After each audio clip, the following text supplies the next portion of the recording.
Hello guys. Kakulang uhi ga avetim bin.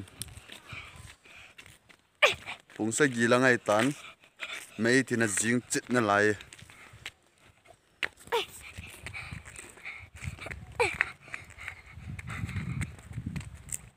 Tula vlog hian lang ipi ang le. Ong ki bol thei. Jipon. Loi te ho hi nga.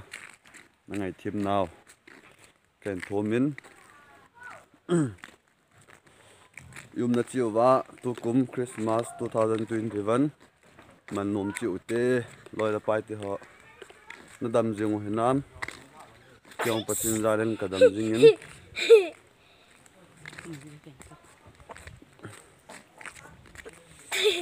ta hi mei bul mei ta jin chit wa nga he ni su ai ta ni sa su tan ni sang tim mei ta ai wa nga ni sa ki mu ro nai lo mei jing chit ji hai le long yong hui vet la jing chit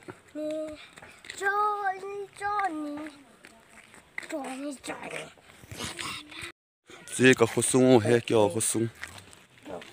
khusung mu khanai lo hon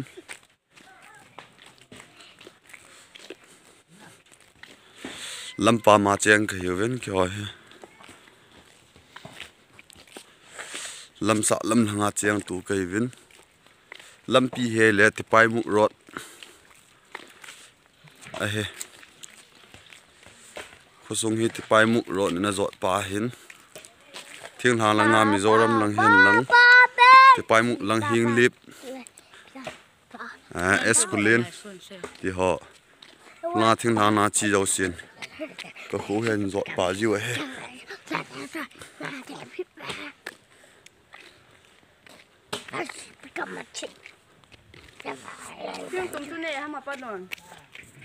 chi banner Kali movie Merry Christmas Happy New Year 2022 Merry Christmas 2021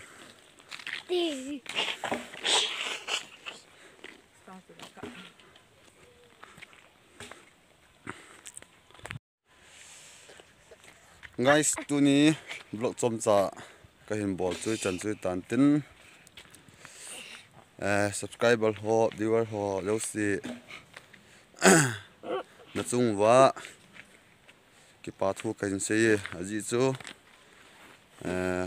pha sin jong vlog kan sim zo ta pon ka bui be se jin an hi jong le ngai lu na zala tun chen gia ka video ho ni ne vat pi jing wa patin le no zala ma charging thia kom jin ki pa thu ave vel ki pa na ken se ye ma ban jong ana ki to sat tu jing tin ka sai nom hi chan chui tan te ka ki pa e